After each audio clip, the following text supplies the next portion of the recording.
இது நல்லா தெரிஞ்சுக்கங்க. ஃபேமிலியில் உள்ளவங்க தயவு செய்து இவங்கள வாட்ச் பண்ணுங்கள். ஏதோ என்றைக்கோ ஒரு நாள் அலுப்புக்கு குடிக்கிறாரு அப்படின்னு நினச்சிட்டு மட்டும் நீங்கள் விட்டுறாதீங்க.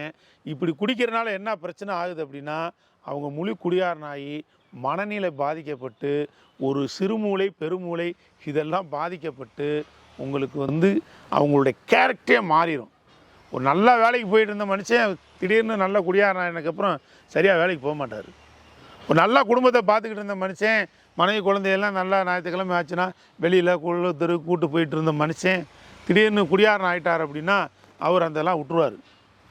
ஒரு நல்ல படத்துக்கு போகிறவர் படம் பார்க்குறத விட்டுருவார். ஒரு கோயிலுக்கு போகிறவர் கோயிலுக்கு போகிறத விட்டுருவார்.